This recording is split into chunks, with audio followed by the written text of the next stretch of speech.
Welcome to Pushpa recipes అండి. ఈరోజు మనం బూడిద గుమ్మడికాయ యాష్ గార్డ్ తోటి హల్వా చేసుకుందాం. దీంట్లో ఫస్ట్ ఏం చేసే తురిమి దీంట్లో నుంచి వాటర్ తీసాను. చూడండి ఎన్ని వాటర్ వచ్చినాయి. ఇంత సగం చెక్క, ఇది సగం చెక్కకి వాటర్ దాచిపెట్టాను. అవసరం ఉన్నప్పుడు కొన్ని పోసుకొని కొన్ని మనం తాగేసేయచ్చు.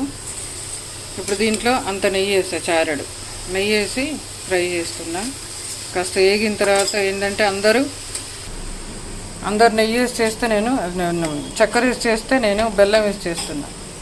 చూడండి, మరీ చక్కెర తినాలంటే భయం వేస్తుంది కదా, చక్కెర మంచిది కాదు కదా, అందుకని బెల్లం వేసి చేసుకుందాం బూడిద గుమ్మడికాయ. ఇది కాస్త వేగి దగ్గరికి తడిపోయిన తర్వాత బెల్లం వేసుకుందాం. కాస్త వేగాలి. ఇది ఫ్రై అయ్యేసరికి మనం ఈలోపు నెయ్యి వేసుకొని దీంట్లో కాస్త జీడిపప్పులు, బాదం పప్పులు వేయించుకొని పక్కన పెట్టుకుందాం.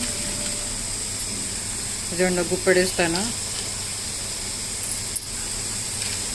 ఇవన్నీ ఎక్కువ వేసుకున్నా బాగుంటుంది తినడానికి.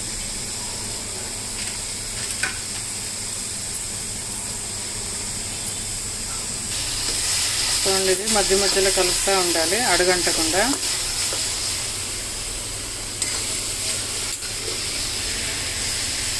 నెయ్యి వేసాం కదా, చూడండి ఎట్లుందో నెయ్యి వేస్తే.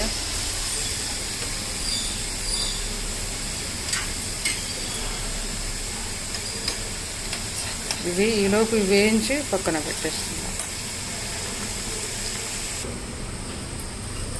చూడండి, జీడిపప్పులు, బాదం పప్పులు తీసి పక్కన పెట్టుకున్నాక ఇప్పుడు దీంట్లోనే కాస్త పుచ్చపప్పు కూడా వేసుకుంటే బాగుంటుంది. టేస్ట్ తినడానికి బాగుంటాయి. మనం ఎటు విడిగా సరిగ్గా తినాం కదా. ఇది కాస్త గుమ్మడి గింజలు ఇవి వేసుకుంటే కూడా మధ్య మధ్యలో తినడానికి బాగుంటుంది.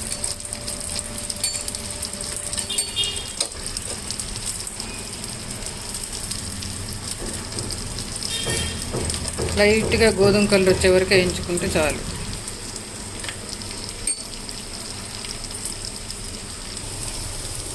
చూడండి, ఇప్పుడు అయిపోయింది. ఇది అడుగంటుతో ఉన్నది. చూడండి, ఇట్లా తడంతా పోయింది. ఇప్పుడు ఒక గుప్పెడు బెల్లం వేసుకుందాం చాలు. ఒక గుప్పెడేమో తురిమింది, ఒక గుప్పెడు బెల్లం.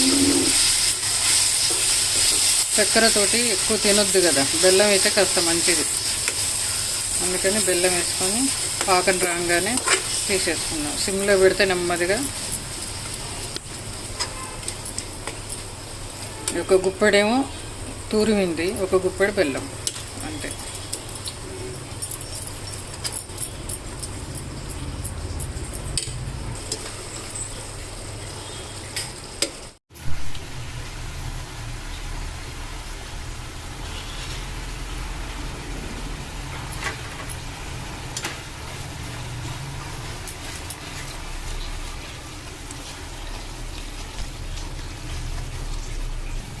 అది చూడండి, దగ్గరికి అయిపోయింది.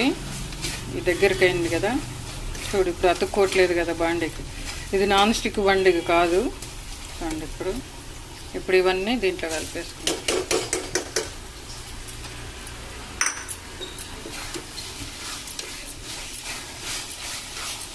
పేస్ట్ ఎంత ఉందో జీడిపప్పు అంత ఉంది.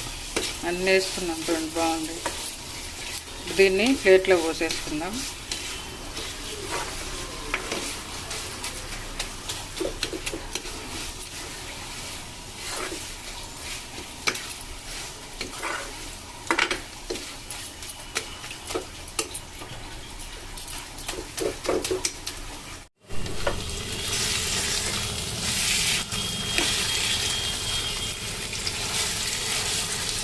చూడండి, గుమ్మడికాయ హల్వా కాకుండా పప్పులతో హల్వా లాగా ఉంది కదా.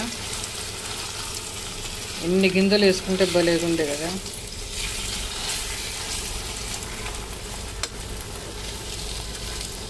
ఇట్లా కాస్త అయినా ఇట్లా చేసుకుంటే మంచిగా టేస్టీగా ఉంటుంది, తినడానికి బాగుంటుంది.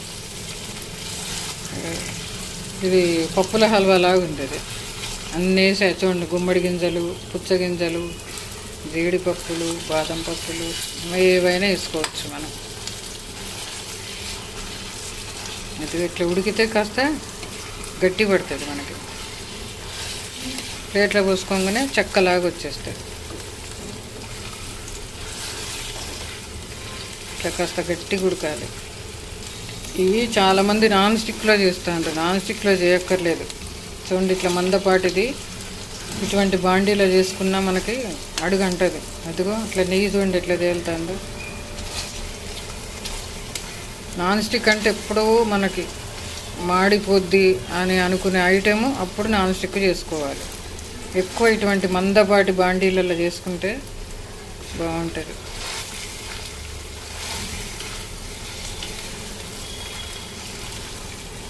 దగ్గరికి అయిపోయింది కదా.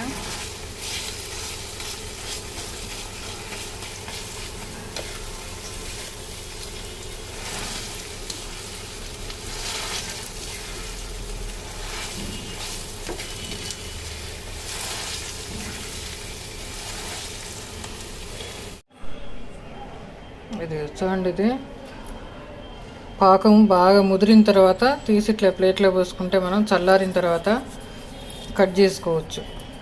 కాస్త బాగా ముదరాలి, ముదిరితే అప్పుడు మనకి ఇట్లా మంచిగా బిళ్ళలు కోసుకోవడానికి వస్తుంది. వేడిగా ఉంది, కాస్త చల్లారిన తర్వాత పోసుకుందాం. చూడండి గట్టిగా అయిపోయింది. అదిగో ఇంకా కాస్త చల్లారాలి. చూడండి నెయ్యి ఎట్లా అంటుకుంటుందో. ఇట్లా కాస్త నెయ్యి ఎక్కువ పోసుకొని ఇట్లా పప్పులు ఎక్కువ వేసుకొని తింటే చాలా బలం. పిల్లలకి కూడా మంచిగా పెట్టచ్చు, మనం కూడా తినొచ్చండి. ఇట్లా అన్ని పప్పులు వేసి ఇట్లా గుమ్మడికాయ హల్వా చేసుకొని తింటే అందులో బెల్లం వేసుకోవచ్చు, లేకపోతే బ్రౌన్ షుగర్ వేసుకోవచ్చు. మనం ఈ పంచదార మానేసి ఇట్లా వేసుకుంటే బాగుంటుంది. అంతేనండి, గుమ్మడికాయ హల్వా, బూడిద గుమ్మడికాయ హల్వా.